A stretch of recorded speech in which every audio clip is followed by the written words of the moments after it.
नमस्कार। स्वागत है आप सभी का भोपाल एकेडमी के इस ऑनलाइन प्लेटफॉर्म पर। मैं हूं आपका सारथी चंद्रकांत शर्मा। थोड़ी ही देर पहले एमपीपीएससी ने फूड सेफ्टी ऑफिसर के नोटिफिकेशन को लेकर थोड़ी सी आनाकानी की, और ये उन विद्यार्थियों के लिए बड़ा पैनिक है जिन्होंने तैयारी शुरू कर दी थी या विभिन्न संस्थाओं के कोर्स में एनरोल कर दिया था। उन लोगों के लिए खुशी की बात है जो कल लास्ट डेट तक फॉर्म भरते रहे और उनका फॉर्म नहीं भर पाया था, क्योंकि ये वैकेंसी कैंसिल होने के साथ पूरी तरह से निरस्त ना करते हुए इसमें कुछ अमेंडमेंट करने के साथ ही इसे फिर से लाने के लिए पीएससी ने इसे निरस्त किया है। तो प्यारे विद्यार्थियों, क्या आज के नोटिफिकेशन में एमपीपीएससी ने कहा आप तक पहुंच गया होगा, लेकिन इसकी एक डिटेलिंग या क्या इसके रीजन थे उन पे मैं चर्चा करूंगा। इस पूरे वीडियो को देखना ना भूलिएगा और अपने दोस्तों तक भी जरूर भेजिएगा, क्योंकि उन्हें भी बहुत तनाव होगा, उन्हें भी बहुत टेंशन हो रही होगी कि आखिर हमारे पैसे बर्बाद चले गए, हमने कोर्स ले लिया था, हमने फलानी कोचिंग से नोट्स मंगा लिए थे, टेस्ट सीरीज ले ली थी। तो किसी को तनाव लेने की या डरने की आवश्यकता नहीं है, बल्कि ये अब आपदा जो है वो अवसर बनकर आने वाली है। तो देखते हैं पीएससी ने क्या किया। अभी अभी पीएससी ने सबसे पहले एक नोटिफिकेशन जारी किया, और उस नोटिफिकेशन में पीएससी ने, ऑफिशियल नोटिफिकेशन में पीएससी ने क्या किया है कि कुछ ऐसी चीजें बता दी हैं। ठीक है, चलिए आइए पहले इसको मैं पढ़ देता हूं, फिर मैं इसके बारे में आपके चर्चा करूंगा। तो पीएससी ने क्या किया, देखो अच्छे से अगर आप इस नोटिफिकेशन को पढ़ते हैं तो आप समझ जाएंगे कि पीएससी इस वैकेंसी को पूरी तरह निरस्त नहीं करती है, बल्कि इसमें कुछ ऑफिशियली डॉक्यूमेंटेशन ऐसा हुआ कि जिसके कारण पीएससी को इसको निरस्त करके और फिर से एरर फ्री एलिजिबिलिटी के साथ में दोबारा से देने की बात की गई है। देखिए एमपीपीएससी ने लिखा कि मध्य प्रदेश लोक सेवा आयोग द्वारा मध्य प्रदेश शासन के अंतर्गत लोक स्वास्थ्य और चिकित्सा शिक्षा विभाग हेतु खाद्य सुरक्षा अधिकारी के पदों की पूर्ति हेतु आयोग की वेबसाइट पर दिनांक 31/12 को विज्ञापन प्रकाशित किया गया था। ठीक है, उसी के परिप्रेक्ष्य में कार्यालय आयुक्त खाद्य सुरक्षा और नियंत्रक, ये वही आयोग है जिसका नंबर मैंने बहुत सारे लोगों को दिया था, या जहां सबसे पहले मैं एलिजिबिलिटी की बात करके आया था और आप लोगों के साथ मैंने पहली बार संवाद किया था 2 जनवरी को। ठीक है, तो वहां से पत्र क्रमांक उनका मिला 25/4 को। ठीक है, और ये इसलिए मिला, इसमें मैं 2-3 लोगों का नाम लेना चाहूंगा जिन्होंने बहुत मेहनत की है एलिजिबिलिटी के लिए। एक सज्जन है नीरज जी, जिन्होंने इंदौर से बहुत मेहनत की है एलिजिबिलिटी की क्लियरिटी को लेकर, है ना। उन्होंने सभी कोचिंग संस्थानों के गुरुजियों को फोन किया, मुझे भी किया, निर्माण वाले संजय सर को भी किया, और तमाम कोचिंग संस्थान जो चला रहे थे उनको सबको फोन करके बहुत सारा डॉक्यूमेंटेशन का काम किया, आरटीआई लगाने के लिए एप्लीकेशन लिखे। तो वो स्टूडेंट हमारी नजरों में एक बेहद अच्छा कैंडिडेट है जिसने ये सारा काम किया हुआ था। तो इसी तरह से पीएससी सब समझ गया, डिपार्टमेंट तक ये बात चली गई कि यार एलिजिबिलिटी हमारी क्रिस्टल क्लियर नहीं है। अभी एक चीज और हो गई थी, और वो क्या थी, वो आयोग ने इसी नोटिफिकेशन में बता दिया है। क्या बताया, देखो मैं अच्छे से बता दूं।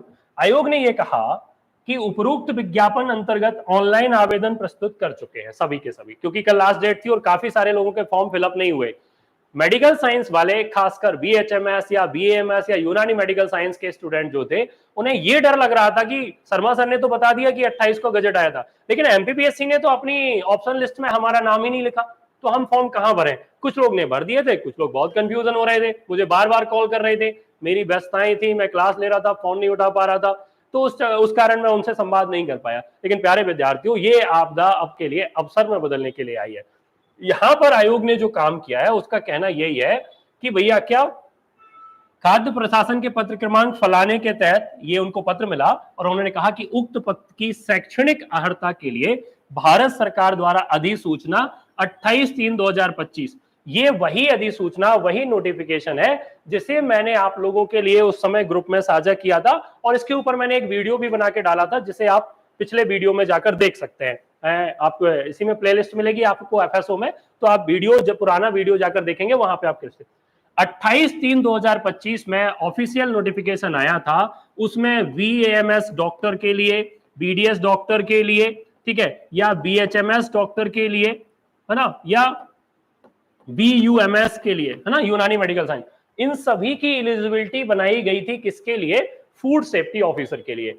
चूंकि अब नोटिफिकेशन आ चुका था, ऑफिशियल गजट 28 मार्च को आया, काफी सारे बच्चों के मन में संशय था, वो आयोग को लिख रहे थे, आयोग विभाग को लिख रहा था, विभाग एफएसएसआई को लिख रहा था, तो तीनों के बीच में बहुत सारे कंट्राडिक्शन हो रहे थे। इस बात को लेकर जब हमारी अभी विज्ञापन कैंसिल हुआ, उसके बाद डिपार्टमेंट में जिन लोगों से हमारे पहले संवाद होते थे, कमिश्नर या जो फूड सेफ्टी ऑफिसर है, उनसे दोबारा संवाद स्थापित हुआ, और उन्होंने ये बताया कि सर हमने इसलिए किया इसे क्योंकि हम इसे एरर फ्री एलिजिबिलिटी बनाकर फिर से लेके आएंगे, क्योंकि हमको तो डिपार्टमेंट में इतने पोस्ट की जरूरत ही है।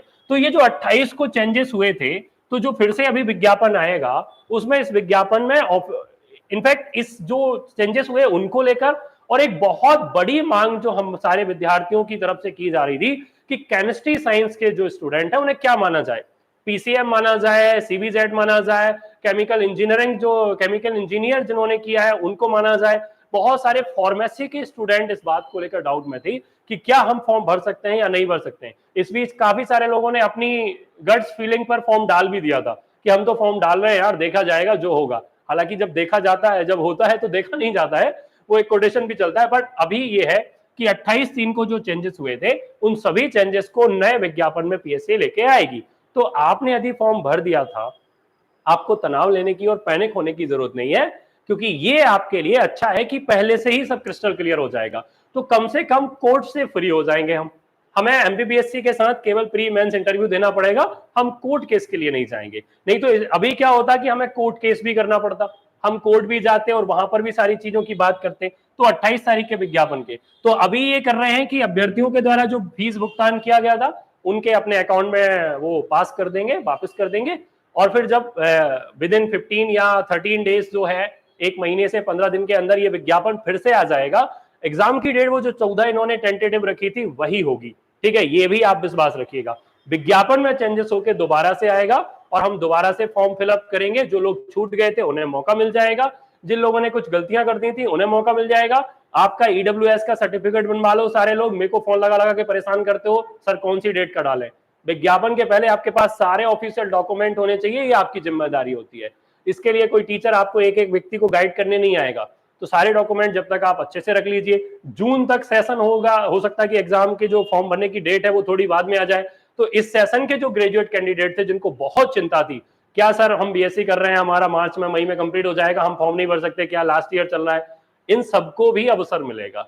कंपटीशन थोड़ा सा और बढ़ जाएगा और सारे कैंडिडेट्स जो है ना वो और शामिल हो सकते हैं इसमें। तो प्यारे विद्यार्थियों, तनाव लेने की आवश्यकता नहीं है। यदि आपने भोपाल एकेडमी का भी अगर कोई कोर्स ले लिया है, आपको ऐसा लगता है कि अभी कोर्स क्या होगा मेरा, तनाव मत लेना। अगर वैकेंसी नहीं होगी तो हम आपके साथ आपकी जो शुल्क है उसको लेकर चर्चा करेंगे और हम आपको वापस भी कर देंगे, ठीक है। हम आपको 100% फीस वापस कर देंगे यदि वैकेंसी नहीं आएगी तो। इसलिए तनाव बिल्कुल मत लेना कि हमारा क्या होगा, ठीक है। हम परिवार के लोग हैं और परिवार में इसी तरह से चलता है। तो आपको तनाव लेने की कोई आवश्यकता नहीं है। नए बच्चों के लिए बड़ा अवसर होने वाला है, तो उन लोगों को तैयारी शुरू कर देनी चाहिए। टारगेट होना चाहिए 14 दिसंबर, क्योंकि वैकेंसी का नोटिफिकेशन कभी भी आ सकता है। 15 से 1 महीने में कभी भी सुधर के आ सकता है, क्योंकि गजट में आया था तो गजट के अकॉर्डिंग ही उनको चेंजेस करने थे, ठीक है। तो आप बहुत अच्छे तरीके से ध्यान रखिएगा।